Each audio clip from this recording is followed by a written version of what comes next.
Welcome to the Wealthy Her podcast series, a podcast aimed at empowering women on their journey to wealth. I'm your host, Seanagh. This podcast was created to ignite inspiration and knowledge for all women, wherever they are on their journey to financial independence and freedom. Through frank, insightful, and ultimately empowering discussions, we'll explore practical strategies, share personal stories, and tackle the unique challenges facing women in building wealth.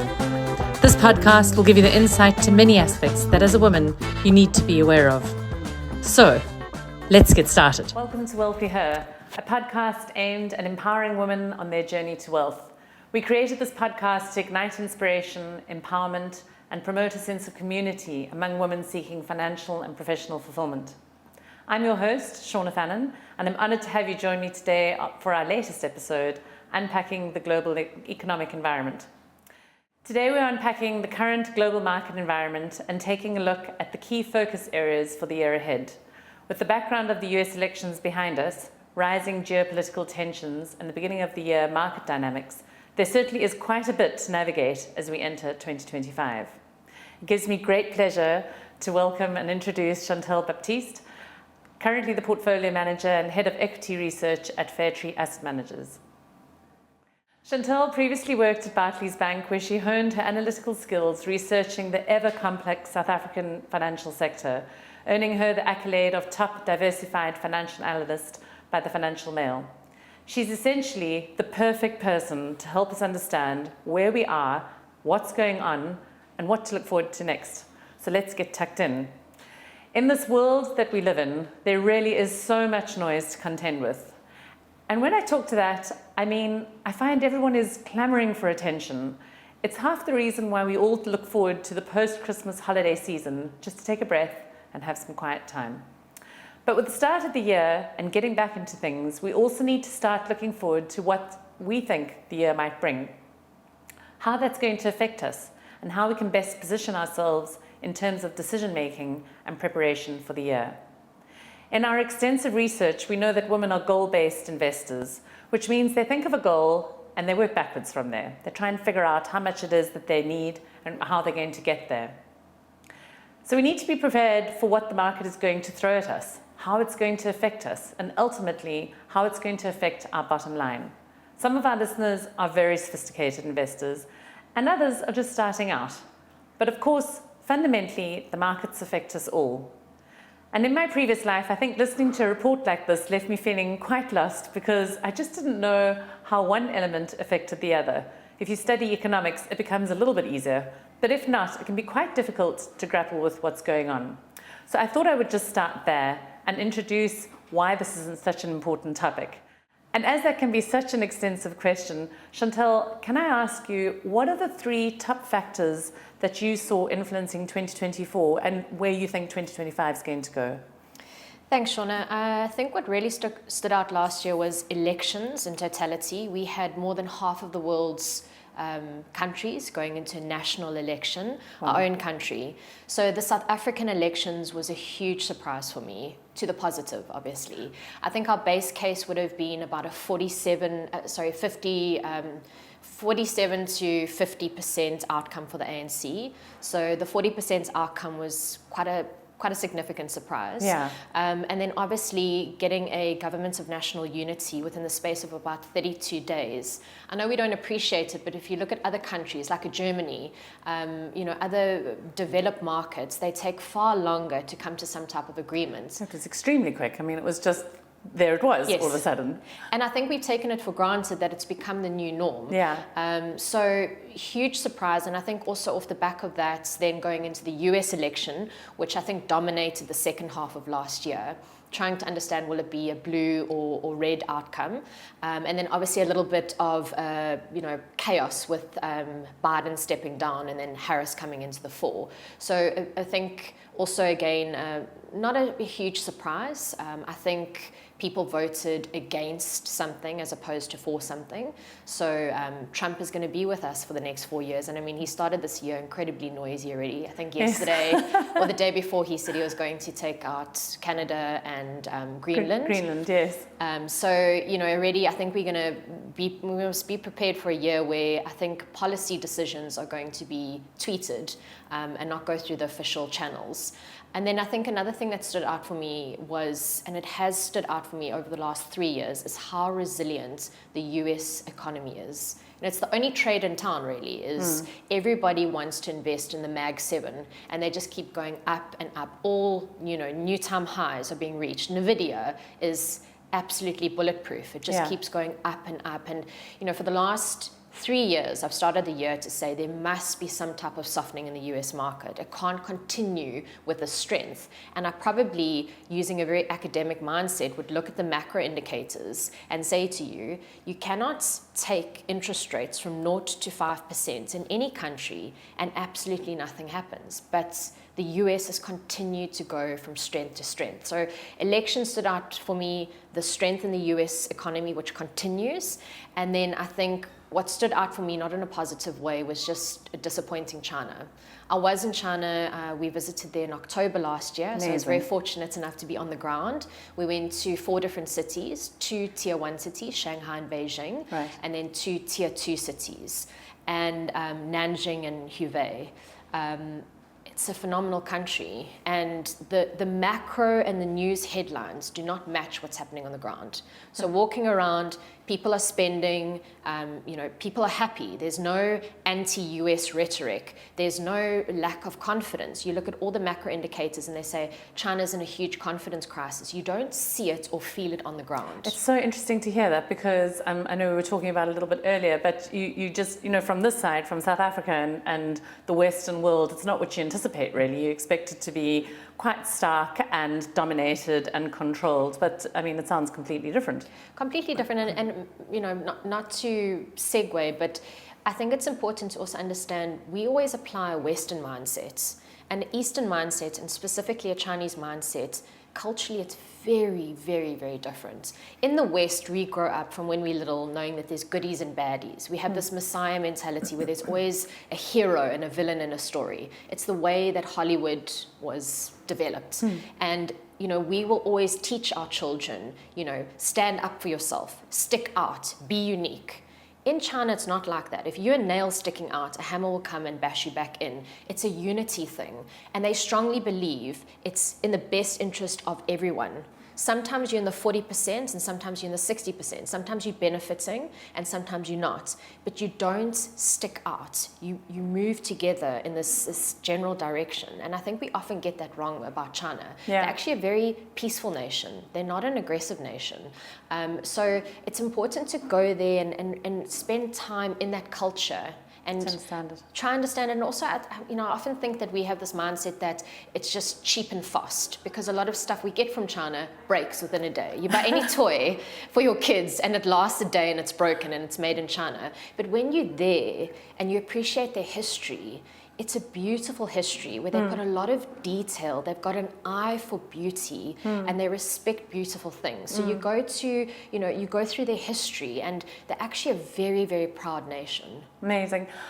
I would love to carry on, but I down that route. But I would love to also know, from those 3 huge things, US elections, South African elections, China, and what came out of there, how does it leave you feeling overall at the close of 2024 and the start of 2025? I think it was actually a pretty decent year from a performance perspective. We don't have to go into the technicalities of it, but if you look at the South African equity market, it performed well. It ended the year very, very well. Very strong. And there's some sectors within the South African market that surprised me on how well they performed. I actually had a look at some of the indices yesterday. Food producing sector, property, which has been incredibly unloved. It's become almost a micro cap. They were the top performing sectors. So I think that there's been a lot of opportunity in the South African market to eke out performance and to do very well. So I found that very comforting. I also feel that from a political perspective, we're on a better trajectory than we have been before. And I try to explain this to people to say, I don't think it's going to be an overnight, everything is going to be fine. But I think it's almost moving an oil tanker in 1 or 2 degrees better direction and something that we'll look back in 5 years' time. I mean, load shedding. When last did we feel load shedding? Absolutely. I mean, I don't want to say that and suddenly no, it I know comes everybody's on. holding their breath going, nervous. don't say it. But I mean, if you look at the stats, so there's a big conference in Sun City, Bank of America hosts it, and we go every year. It's always in March. And it's important for us to go because we sit in front of all of the corporates, all the listed companies, and it's almost like speed dating. So you sit in front of ShopRite management for 30 minutes and then Standard Bank and da-da-da. Wow.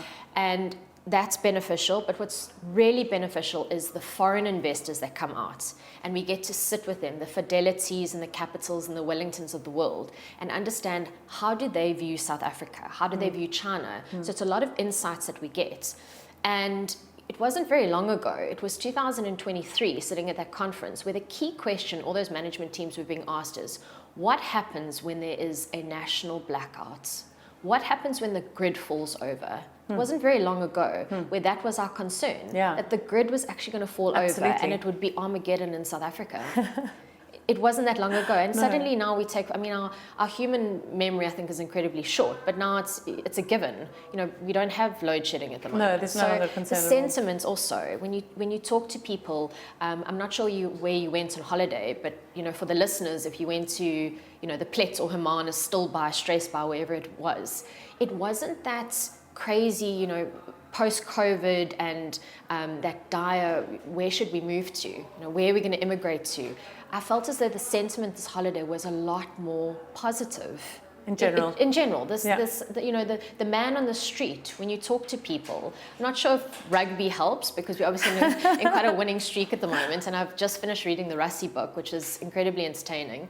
But the sentiment in South Africa, I think, it's definitely lifted, absolutely. And I'm curious to know, I mean, given the fact that South African markets have really had this encouraging move towards the positive, and we've got a lot less load shedding to be concerned about.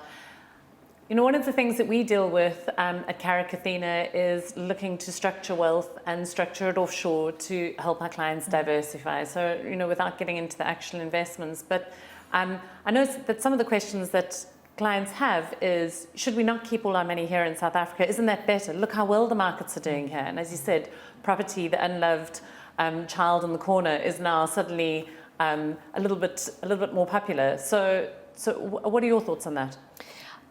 So from a wealth perspective and where you should put your money, I believe strongly in diversification. So if you are, and it often depends also on your own personal balance sheets. Where are your liabilities sitting? Do you own properties in South Africa? Are you paying debt off in South Africa? Are you having to deal with the South African prime rates and not the US prime rates? That's a key consideration. So where your assets and liabilities are sitting are important. And you're never going to call the market right. So no. I often also get clients that say to me, timing, when should I go in, when should I go out?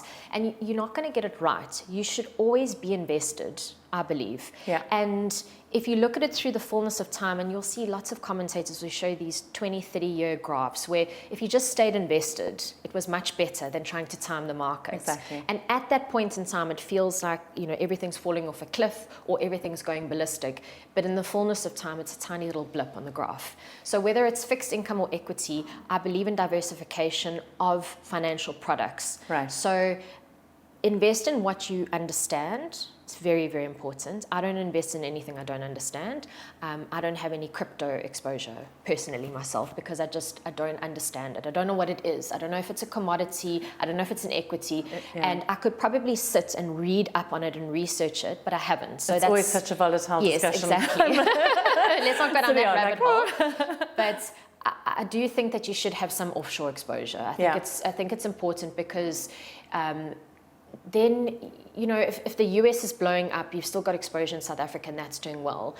So I'm not one that says, put all of your eggs in one basket. I definitely would believe in diversification. Okay, I agree. Geographically as well as within financial products. Yeah. With interest rates in the US coming down, as mentioned, we see that mortgage rates are starting to drop. This just means more cash in one's pocket and ultimately an increase in buying power for both individuals and households. As such, we can anticipate the market starts to grow, investments start to grow, and the whole wheel starts to turn. So do you think you could give us a general economic outlook for the year ahead, and with careful attention to elements that you think may affect the market. How would you describe the difference between the macro and market outlook for the year ahead? Great. So I think that we need to separate. Obviously, the US interest rate story is different to the South African interest rate story. And I'd actually like to just take one step back, because often you hear, interest rates are being hiked or interest rates are being cut, and the whole market moves. Exactly. And I have a lot of clients that will say to me, can I ask you a stupid question? Why does the market move when interest rates change? And it's so simple. So I do want to unpack it and explain it. And it's really not technical at all. It's mathematics. The equity markets, whether it's the US or South Africa, is a big DCF machine. All that means is discounted cash flow. Right. So what the markets are doing every single day is they are showing you a share price of a company. For argument's sake, let's say company A, it's a bank, and it's 100 Rand. What that's telling you is right now in the market, there are willing buyers and sellers that are willing to pay 100 Rand for that company, and a seller is willing to sell it for 100 Rand. What does that mean? There's consensus that that's the value of the company. Right. Okay, all things being equal. Yeah. So what that is doing is taking that company's future cash generation and present valuing it back to today, because that company is going to exist possibly in 20 years' time. Of course. How much money is it going to be worth today? So that's the present value of the company. That's the share price. If you go into Bloomberg, and back in the day when they printed it in the newspaper, that's the share price of the company. Right. How do you get there? Yeah. You try understand and you try forecast how the company and what the amount is of cash that they're going to generate, and you use a rate to present value to today. So PV, present value, equals future cash flows on the top, and at the bottom, it's the interest rate. Right. So think about it. If that interest rate goes up, that present value goes down. Yes. Because you're dividing the cash flows by a bigger number. Exactly. Okay. If that interest rate goes down, the present value goes up. So if we go into a rate cutting cycle, all things being equal, the valuations of companies go up, and vice versa. So that's the reason why interest rates are so important, and it's why the market moves when the Fed opens his mouth, or when Letsetcha opens their mouth, because it changes the valuations of the company. Thank you for explaining that. Actually, I think it's really important that listeners understand, because it's exactly that. It's kind of like, well, what I do is it got to do with my bond. How does it actually affect things? Yes. So thank you very much for that. Sure. So I think that I'd like to separate it again. If we look at the US, because you started the question looking specifically at US interest rates, which have been coming down. 2023, the biggest focus was inflation, because we haven't operated globally. I mean, in South Africa or in any emerging market, we understand inflation. We know what it's like. We understand high interest rates. Whereas the US and developed markets, they haven't seen proper interest rates or inflation for a long period of time, since the 70s and 80s. So you've got central bank decision makers that are operating in an environment that they're not used to. A lot of them, they were only born in that time period. They haven't seen it. Right. So the whole question of inflation was, will there be a policy mistake? Are they going to wait too long to hike interest rates, or are they going to hike them too quickly? Yes. And again, if we go back to simple principles, why do you use interest rates to curb inflation? It's very, very simple. So that's your monetary tool. So a country's got a monetary tool or a fiscal tool. Yeah. The monetary tool is interest rates. Yeah. So you want to slow down inflation. The basic definition of it is too much money chasing too few goods. Yes, okay? exactly. So when people are buying, when people are spending, and it's a bit out of hand and the economy gets a bit heated, inflation comes into the system. And how do you stop humans from spending money? You shrink their disposable income, and you make their key asset, which is their home loan, more expensive. In South Africa, it happens instantaneously because we have got floating rates. So FNB messages you the day after Letsetcha's opened his mouth and says, we're going to charge you 25 basis points more from today. Thank you very much. In the US, it's fixed, 30-year fixed. You don't feel the change. So that's why the US has been so strong. The monetary tool in the US became blunt. The Fed could have hiked interest rates to 20%. It hasn't actually slowed down consumption and spending in the US. And how do you think that pans out in the future? I mean, with the debt levels. Yes. Let's move on to that. So I mean, the debt levels do look worrisome. in the US. So let's just talk about what the debt levels are for our listeners who aren't familiar with it. And why does the US have debt? Because from a number of perspectives, people think, well, we actually just all lend money from the US. So how can they have debt even? So they have debt. So if you look back at a country, it operates like a business, okay? Except no country actually makes revenue. They call it revenue, it's taxes, okay? So the humans in the country, they make the money. They're the hard workers. The country itself taxes them, and that's their revenue income. So you can get revenue income. So like any company out there, you make money by selling something or taxing people, and you take that and you spend it. If you're spending more than what you're taxing the humans in your country, you've got to take out debts. And the US has been on that cycle for a long period of time. What's hurting them at the moment is that interest rates are not zero anymore. They're now sitting at 5%. So they are paying more for their debts. I don't know the stats off the back of my hand, but I think it's about 3% of GDP. I believe so, yeah. Okay. If you look at South Africa, we pay 5% of GDP. So we're actually in a relatively worse debt situation. Yeah. What makes it tricky is that everybody wants US debt. Everybody wants US Treasury. China wants US Treasury. The whole world does. Plus, they're the reserve currency of the world. Right. So they can just keep printing dollars, and they can actually keep afloat. They can keep the music going for a lot longer than any other country. So the US debt is a bit of an anomaly. Do I think it deteriorates from here? Definitely. Regardless of whether it was a Democratic or Republican outcome, they've got too much debt and they want to spend it. Why will it accelerate even more under Trump?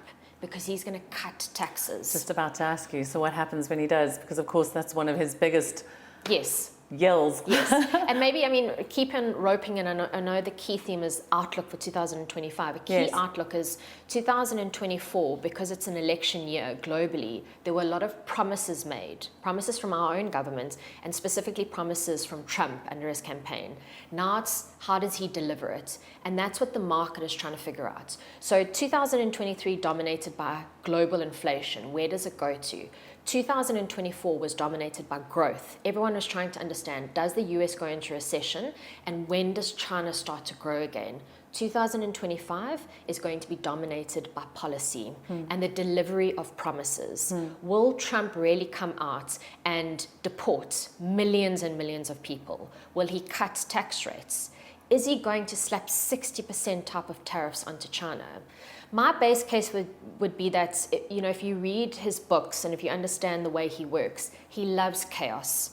Trump loves a stick, not a carrot. So he likes to wrap everyone on the knuckles and make huge noises to scare people. His comments about taking over Canada and Greenland, for example, that's a scare tactic. Because if he had to say to Canada, it would be very nice if you observed the ocean a little bit more. No, he'd rather go out and say, I'm going to take you over as another state of America. I'm going to invade you. He's obviously not going to do that, but it's the threat. So we need to now understand, what do these policies mean? How extreme are the trade tariffs? So yes, we are in an interest rate cutting cycle globally, including South Africa. The Fed cut rates again on the 18th of December.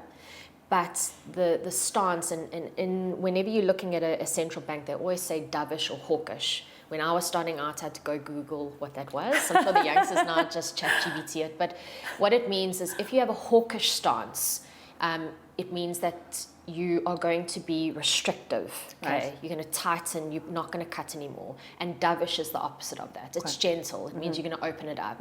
So Jerome Powell came out and said, I'm worried about inflation. It hasn't gone away. It's going to rear its head again.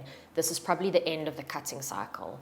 And that stymied the market. We ended the year in a little bit of chaos, and we started the year in a little bit of chaos. So the market now is trying to understand, where do interest rates go? Do we continue to cut? If Trump comes in, I think there'll be a period of time where it's going to be very market positive, and you've seen the US markets rally. Why is that? He's a businessman. He's pro-corporate America. He wants to make America great again. He's invested in the financial markets himself, and he understands them. So he wants to make sure that it's good for business America. Let's cut rates. Let's bring manufacturing back in-house. Let's not support China. I don't think the tariffs are going to be as extreme as what he's guided for. No, I don't think he'll get them through, actually. I mean, it's really, there's just so much at play with that. But I want to speak to what you're talking about there, for the average person on the street, or our listeners, or just wherever it is that you are.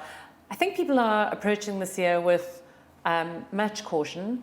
I'm an endless optimist. I'm approaching it very optimistic as usual. But there is this cautious side, right? Because we've gone through three very, very difficult years post-COVID. This post-COVID hangover has been quite dramatic, and I think people really battle to understand that. Clients will come and they'll say, but the portfolios haven't really moved, or there has been some movement. I'm kind of back to where I was 3 years ago. So what does this all mean? Because it all makes sense. It's all quite logical. But what does it mean for the average Joe or Sally? I think it means that there's a lot of opportunity. I think this is going to be a year, when you go into a cautious year, people tend to... Do you think it's a cautious year? I do think it's a cautious year, more globally than domestically. I think if you're here in South Africa, you might actually see people pulling the trigger on a lot of stuff that was stagnant, or they were sitting on their hands for a period of time because you weren't sure about load shedding, you weren't sure about the political outcome. So I think we could get a nice investment spend in the country going into 2025, especially in a lower interest rate environment. So you've just got a little bit of confidence coming through. It means big corporates, big businesses, they maybe take out that loan, they build the factory, they replenish their fleet of vehicles, whatever it may be. So domestically, I think optimistic domestically. Globally, though, there's so much noise. So when you can't ignore it. I mean, we still have Russia, Ukraine. That hasn't dissipated. No. The base case is that Trump will diffuse it, and he'll put enough pressure on Russia, and he's quite tight with Putin as it is. So the base case is that war will end. What does that do then?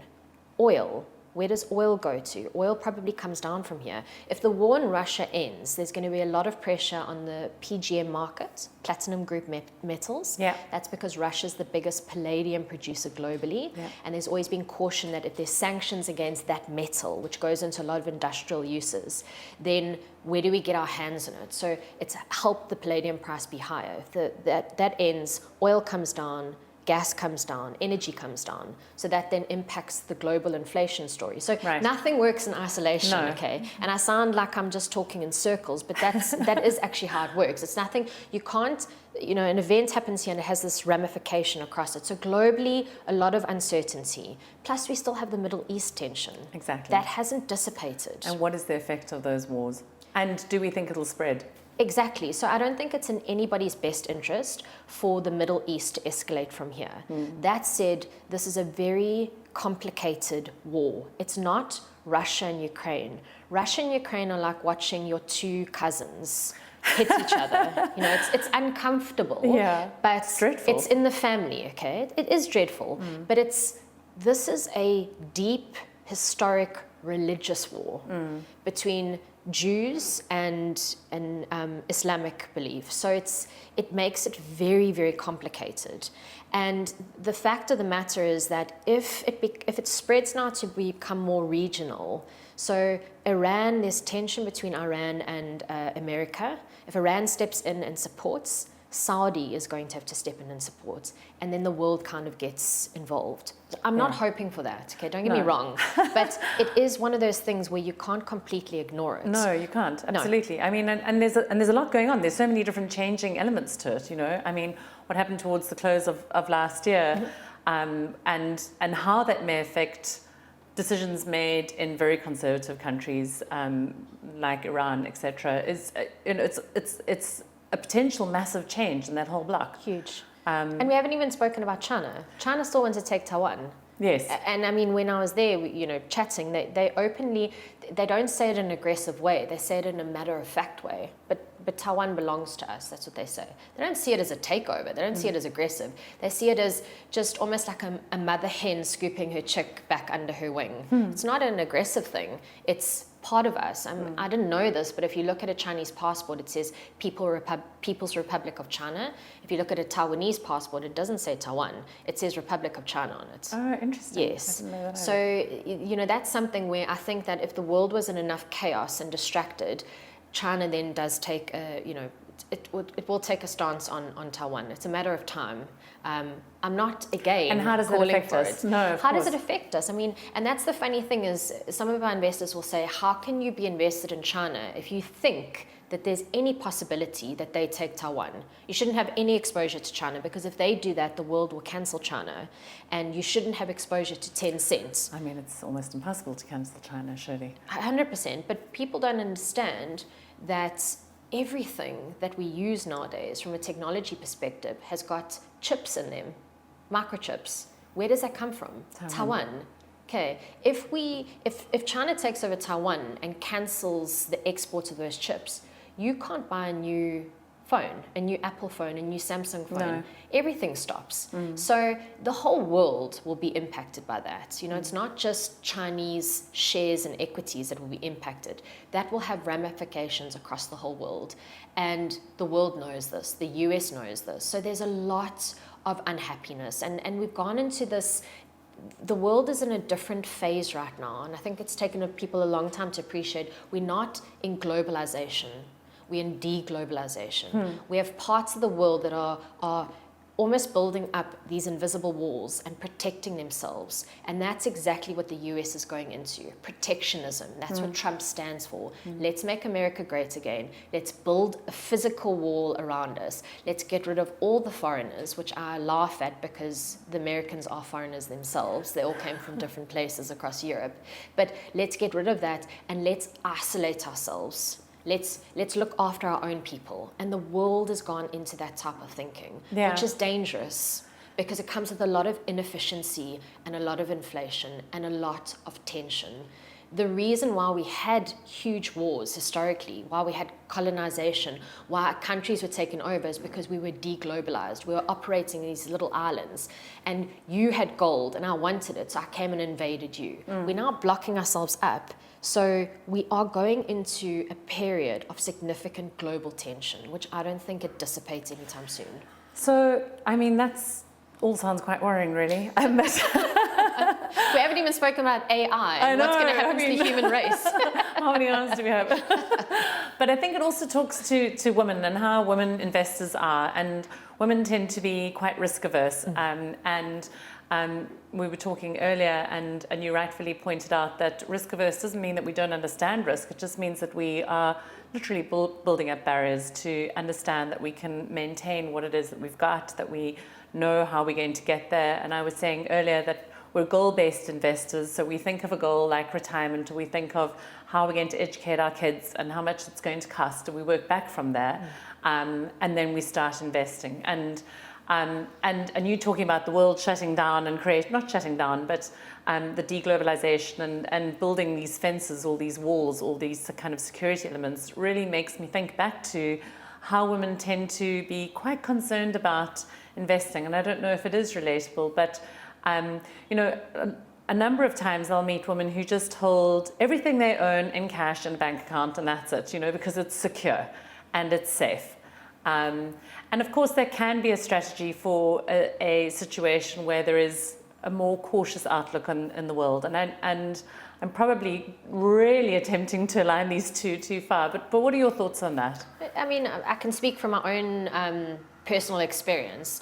I'm a working mom, and I get an annual discretionary bonus if our funds perform well. We always try to align our performance to our clients. And in that instance, I always keep a little nest egg. I call it my chocolate money. And I keep that aside. And it's a few $1,000. So my husband and I share, we pool our finances together. But from that, I always keep it aside. And the reason for that is, what if stuff goes wrong? What happens if there's something that happens during the year, your parents get sick, or I don't know, there's some crisis, okay, where you need liquidity, you need money, and that sits in my Capitec bank account, okay? So I completely understand that, but that's not my wealth. That's for a rainy day, that's for a crisis. And thank you for defining those two really, Yes. because it's not wealth. It's exactly it's not that. wealth. It's an emergency fund. It's an emergency funding. And if it's not that I keep it from my husband, but if I told him this is what I'm doing, he'd say, "You're an idiot." He knows because now. you only exactly. He's going to listen to the podcast. There goes my chocolate money. Yeah. But he'll say, "Why don't you put it into the markets because you can earn more?" But I'll say, "But I could lose all of it." Yeah. The point of it is I have surety. Even though it's in cash and it's earning 4% interest, which I know I could earn more in other places, Yeah. I'm sure of it. I Yeah. can access it. Yeah. It is important to have that. So I wouldn't say to anyone, don't have that, but that's not your wealth. That is not your wealth. That is your little emergency fund, which you keep to the side. From a wealth perspective, I think the way clients' minds are going to be geared this year is going to be in absolute terms. I think absolute funds are going to gain a lot of flows this year because when you go into a period of uncertainty, remember, I'm an active equity manager. Yeah. So all I care about is something called alpha. I want to make sure I get you better performance than the market. If the market's minus 40% in a year, like it was at a stage in COVID, I want to make sure I'm minus 30%. Yeah. It's still minus, and that's Yes. where I think a lot of clients will just see the minus and panic. I'll say to you, but I did better than the market. If you put your money in the market, you would have done a lot worse. But they're saying, but if I'd kept it in cash, I wouldn't have lost any of it. Exactly. So I think in this year of uncertainty, absolute returns are going to be front of mind. Yeah. I think fixed income type of products, maybe even balance fund or multi-asset type of products where there's a bit of diversity. But I think people are going to be a little bit cautious in the market, also because it did so well last year. So like you said, I think one of your points earlier was the market's done well last year, the JSE, the South African market. Let's quit while we're ahead. Let's take our money out, let's scoop it out, and let's just put it into something that's sure, like cash. I wouldn't do that with my wealth. I would still be invested in the market. But I do think for the man on the street or the woman on the street out there, you're probably going to be gravitating to certainty. You're going to be gravitating to guaranteed type of products. And I think, I like what you've said there, because it's certainly having this emergency fund and making sure that you've got your chocolate money for when that situation arises, but also remaining invested talks to what you were mentioning earlier and the opportunities that are definitely there in the market. And I think that's something I want to highlight to listeners, is that being cautious or having a potentially cautious outlook for the year ahead doesn't mean there aren't opportunities, doesn't mean that things aren't going to change. It just means that we're looking at the world right now. There's quite a lot going on. There's quite a lot of noise, as we've mentioned a few times. And it's quite hard to understand what the signal is versus the noise. And just being certain to keep your eye open and see where the opportunities are, so to keep invested. Yes. I know that I mentioned to you earlier about how to determine what is the difference between when do you see the signal versus the noise in the market. So I wonder if you can talk to that a bit. Sure. So I think it will be a very noisy year. Globally, it's going to be a very noisy year. And do you think that will kind of edge off as No. Trump relaxes? No. No. I think it's, remember, this is his last term. So the way it's structured in the US, this is his last term. He can never, ever be a US president again unless he completely alters their constitution, which I think is almost humanly impossible. So this is his last gig, okay, his last chance to go down in a blaze of glory as the best United States president we've ever seen.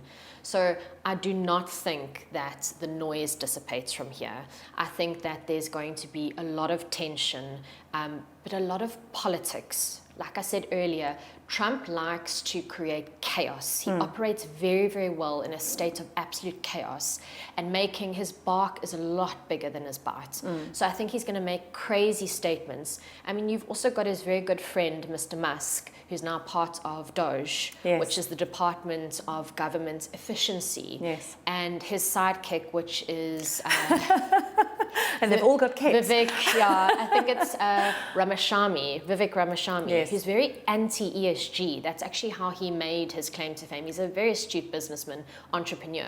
But these two are now going to come out and cut significant costs, millions of jobs and inefficiencies in the market.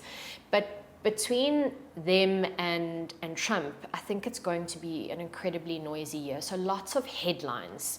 And the market will react, but I think it's going to be a reaction and then a recovery. And I think it's going to be very quick. And another complexity that we run as active asset managers, and not to get technical at all, but you get passive, which is more algorithms and it's more momentum type of trading. If you look at the US market at the moment, the construct of it, in the equity market I'm talking about, 60% of it is now passive, 40% is active. So what that means is passive is price insensitive, meaning that if the market starts to go down, the algorithms tell themselves, we need to sell. That's the signal here. The momentum has changed direction, and they'll sell at any level. It's not like an active asset manager that says, this is ridiculous, I'm going to stop. I'm not going to sell here because this is actually a buying opportunity. So I think that the movements in the market globally are going to be very aggressive. We saw the first instance of it actually in COVID. It's the first time in our history where it was the most aggressive and the shortest pullback we've seen. The market dropped and then it recovered in a very short space of time. If you measure it by days and you overlay it between any other historic type of market correction, it bounced. And that was algorithms. That's passive money. That's selling at any cost, and then as soon as it changes, it just buys and it pushes it back up. So I think you must prepare yourself for that type of volatility. I wouldn't watch my portfolio every day. Leave that to someone like me. That's my job. I need to look at the portfolio every day. Make sure that you're investing with yourselves, for example, that understand the market, that are making sure that you're recommending the right product to your client base. And as a client, you keep doing what you're doing. You have diversity, geographically you have diversity within South Africa and offshore. Wherever your products are, you've got diversity, you've got a bit of fixed income, maybe a bit of property, a bit of equity, and leave it to those specialists to have stomach ulcers, because it's going to be that type of year where it's going to be big swings and roundabouts. That said, it will also be a year where you need to put your ego in your pockets and you need to eat humble pie, because you're not going to get everything right this year. But there'll be really neat opportunities. I think there's going to be a dislocation between the true value of some of these financial products or stocks or companies and where they're trading at. And that's where, as an active asset manager, I get very excited. Yeah, for sure, absolutely. I mean, it again just speaks to opportunity all over the place. I mean, it's and hence why I'm so optimistic about it. We've talked about a lot, and I want to sort of start closing off here. I did want to talk to you about ESG funds. A lot of our clients, women, we're socialized to nurture. That means we take care of everybody, we take care of everything. And interestingly, out of the research that we've done, that plays up everywhere. I mean, I don't think you can actually override it. We've grown up from from small girls to take care of everybody. And it plays out in every decision that we make, how we invest, what we invest in, how we save our money, etc. And a lot of that a lot of our clients are quite interested in making sure that they're giving back a little bit, which is not strictly ESG, I know, but a lot of our clients are interested in impact funds and ESG. And I wanted to just get your view on where you think that market's going and how that's playing out this year. Perfect. Yeah, I mean, it's definitely been quite a big buzzword for a few years now. And I think impact investing is only going to grow from here. The reality is that there is climate change. We can see it, we can feel it. It's incredibly tangible.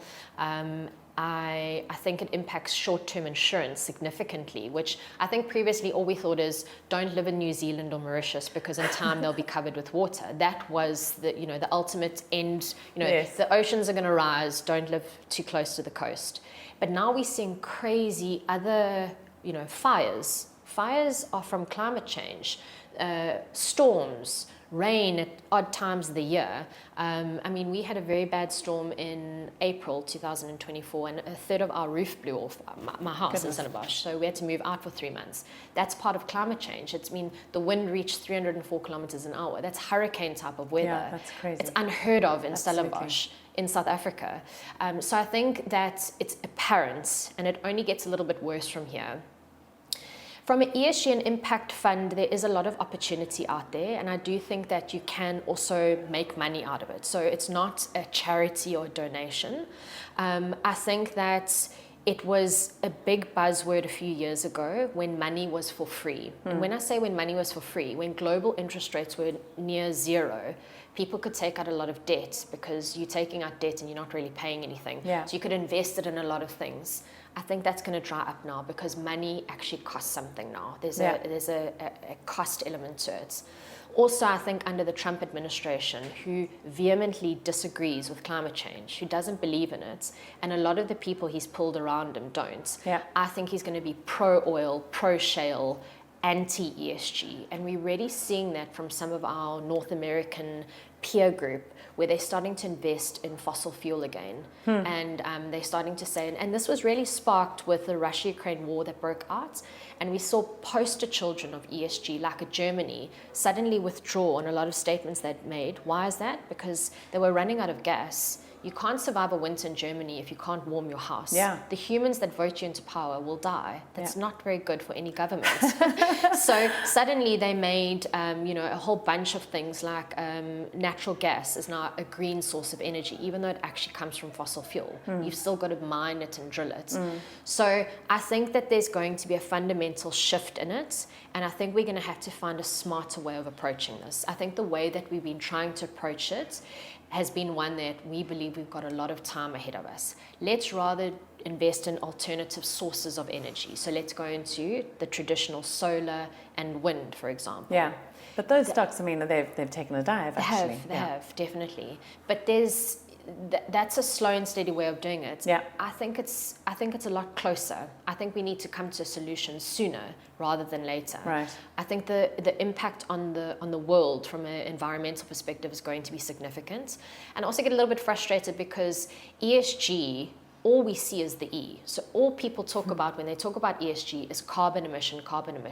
They completely ignore the S and the G. And in South Africa, I'd actually flip it around and I'd say SGE, because the social element is significant. Absolutely. We have a high unemployment rate, and I put a lot of pressure on our companies that we invested in to say, what are you doing in the communities? How are you empowering people? How are you training? How are you upskilling people? We need to create jobs. So I think you can access that. In South Africa itself, still, unfortunately, there's not a lot of ways to invest directly in a listed space into ESG type of products. You can do it through the banks, for example, but I think that would crop up a little bit more.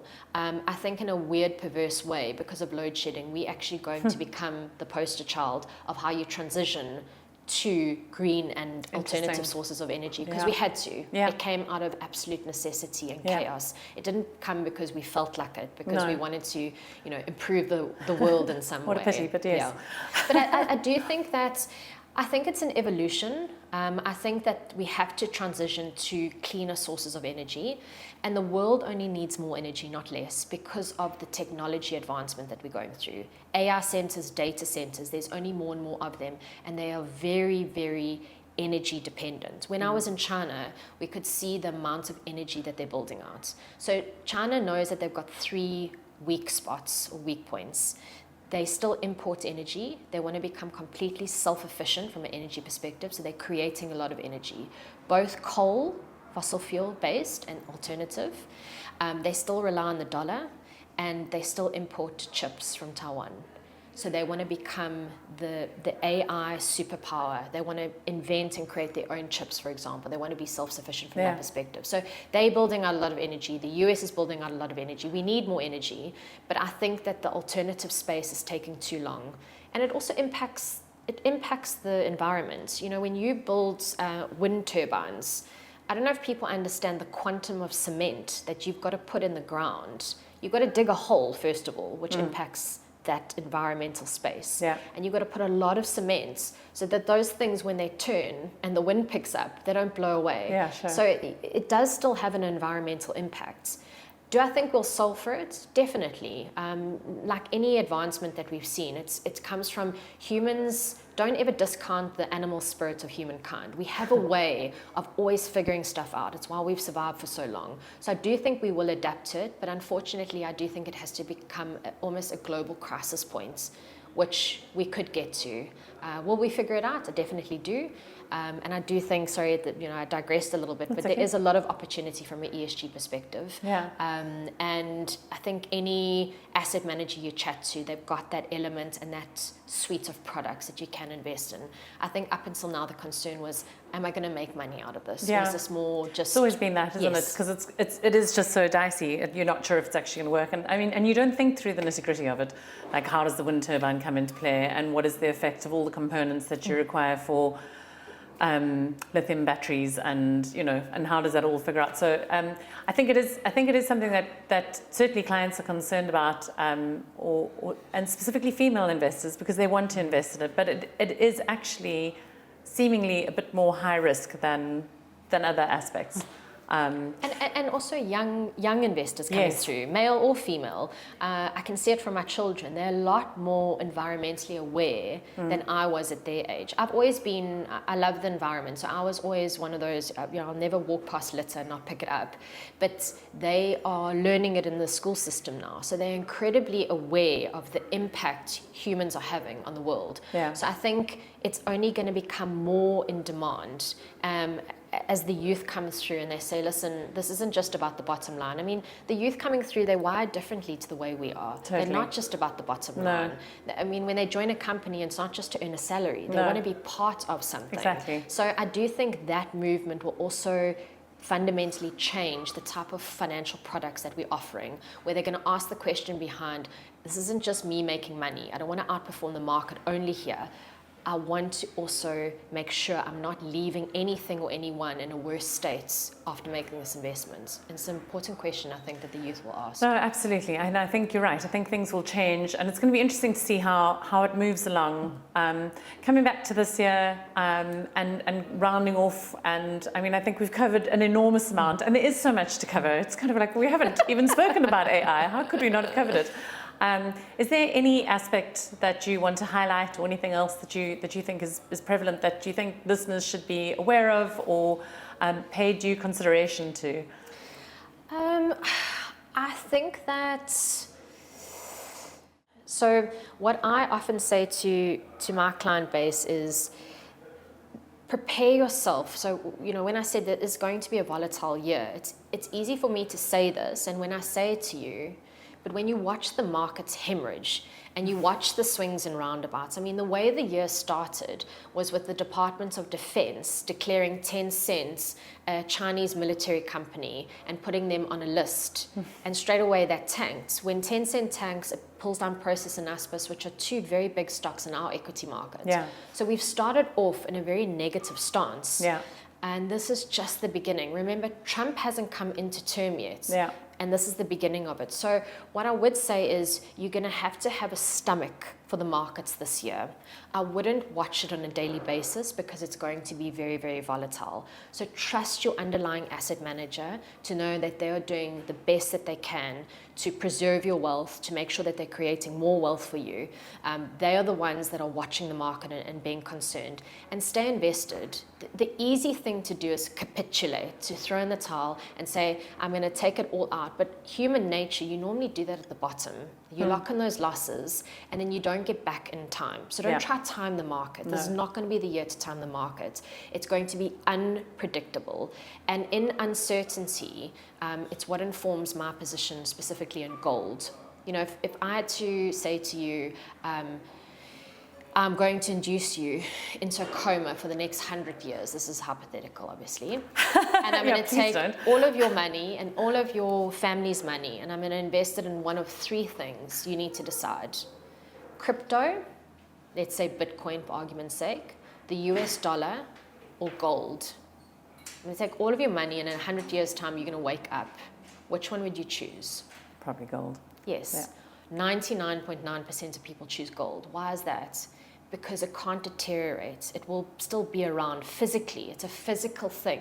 So often that's human nature, is when there's so much uncertainty, you want to go into stuff that you trust. Yeah. It's why your comment earlier is, a lot of people say, let's just put it into cash. Yeah.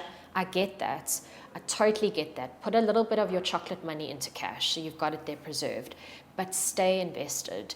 And I think gold will continue to do well this year. It did well during the last 3 years because of this uncertainty, geopolitical risk, higher inflation type of environment. I think it continues to do well. Yeah. So go buy some Kruger Rands, for example. but I do think that, you know, if I had to leave you with something, it's going to be volatile. I think the funny thing is, from a domestic perspective, it's actually going to be a little bit stable. You know, two key things really stuck out for me post the elections, and that was stability for the next 5 years and accountability. It's the first time we've seen it in a very, very long time. Stability, whether you like him or not, we've got President Ramaphosa in the next 5 years. Yeah. I don't think he's a hot-headed type of leader. What he did in this first term, he will continue to do in his second term. And thanks to him, we could put solar on our roofs, and also companies could invest in their own energy. And then secondly, in that stability angle, we've got fiscal stability. Yeah. You know, under Enoch, we've got the same, we're not going to try to spend our way out of this. The medium-term budget, in my opinion, was very conservative. And foreigners look at that and they place a lot of importance on that. The rating agencies do also. And then accountability, you've got fresh blood coming in. You know, you've got Dr. Schreiber, the new head of our Home Affairs, Minister of Home Affairs. He's come in and he said, I've got 38 months to do something, to turn this around in some way. I mean, I went to Home Affairs yesterday, actually, in Worcester. I had to make an appointment. It's the only place I could get appointments at. Everyone's applying for passports. And it was super efficient. I got there, I showed them this is my appointment time. There's no paper trail. You don't fill in a form anymore. Amazing. It's all biometrics. They picked up all of my details from my thumbprint. Your name, your ID, your address, everything. Yeah. A photo's taken. You don't have to take photos anymore. And then you pay for it, not in cash. I could pay with a card. And then I left. So it was a 15-minute exercise. Yeah. I'm not saying it's fantastic. I'm No. just saying it's a little bit more efficient. Yeah. And that accountability is very important. You want healthy competition in government, because for the end user, like us, it's good for us. I mean, you've got fresh blood coming in, and they're PRing the hell out of everything that they're doing. They're saying, look, we're improving this. For South Africa, the next crisis we do have to be aware of is a water crisis. Yeah. And we're seeing it in some of our provinces, Eastern Cape, KwaZulu-Natal, Gauteng, where I hope it doesn't reach crisis, because I know load shedding was bad, but when you run out of water, it's a disaster. that's inhumane. Absolutely. So I think it's something that, And you can't eat. No, you can't eat. Your basic, sanitation goes out the window. So I think it's something that the private sector is very aware of. The mining companies, the industrial companies, they're leaning into it already. The manufacturing companies, and they're trying to invest. But again, it's the issue we have with the whole of South Africa. The way I describe South Africa is, if you had to think of it in a property format, it's the best property out there. So if I had to think of, Constantia, or in Stellenbosch, Mostersdrift, Camps Bay, great location, okay? But we haven't maintained it. We haven't invested in it. So it's a shabby house in the best location. There's no more windows. Half the roof is blown off. Can you fix it? Yes, you can. Are the foundations strong? Incredibly strong. Do you have to bash the whole thing down and start again? No, you don't. You just need to invest some money in it. You need to put a bit of maintenance into it. And that's the way I see South Africa. Do I think that's happening? Gradually, I do think it's happening. Yeah, I think so too. So I'm very constructive on South Africa. The private sector's have really stepped into play with that, actually. I mean, we have fantastic companies. We really have these fantastic companies. I mean, coming back anecdotally, when I was sitting at Sun City in 2023, and they're talking to all of some very dire meetings that we had. I mean, we had one of the healthcare companies saying, you must understand, when there's a national blackout, it's like Armageddon. The petrol pumps don't work. You can't drive your car. You run out of water. Everything shuts down. And they have a specific skeleton list of doctors and specialists, because hospitals, as people on life care support, nurses have to sign a form to say, in this event, we will still stay here. Because the first thing you do, the cell phone towers fall over. You can't communicate with anyone. Crikey. It's crazy. So we had a few of these type of meetings where I was, busy phoning my husband to say, let's just go. Let's get out of this country.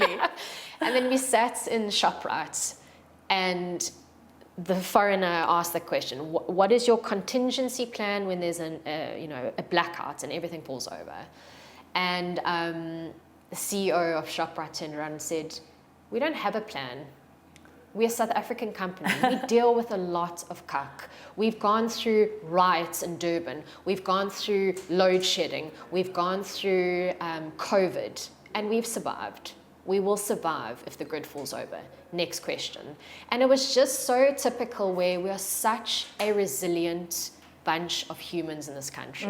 You can really, really see it. I mean, when stuff goes wrong, what's the first thing we do? We make a meme about it. We laugh about it. You know, there's some funny joke that comes out. Why? Yeah. We have to have a sense of humor living in this country. No, definitely. It's a bunch of really, really great people. And I think because we've gone through so much, we have become very, very resilient. And you cannot discount that. When you have a nation that is so resilient, and I saw it with the back of the riots. I come from KwaZulu-Natal. My parents are still there. So the riots were awful. Really, really, you know, it hurt my heart. It was a horrible thing. Yeah. But the beauty of it was seeing how everyone bandied together off the back of it. The communities pulled together. Exactly. And you swept up and you cleaned up and you pulled together. And that's what South Africans do. So I think as a country, I don't know if I'd live anywhere else in the world. I wouldn't want to bring my children up anywhere else in the world. No, I completely agree with you. Oh, I love how you've put that. Well, I want to wrap up there. Thank you for everything. I mean, it's an enormous amount of information. There are so many things to consider, and thank you for delving into various bits and giving us a different way to think about things, you know, and just kind of to simplify things and to think about the world going ahead for 2025. And I'm going to stick with my optimism. I'm also going to look for opportunities. But thank you very much for joining us. Really appreciate your time. Thank you. Appreciate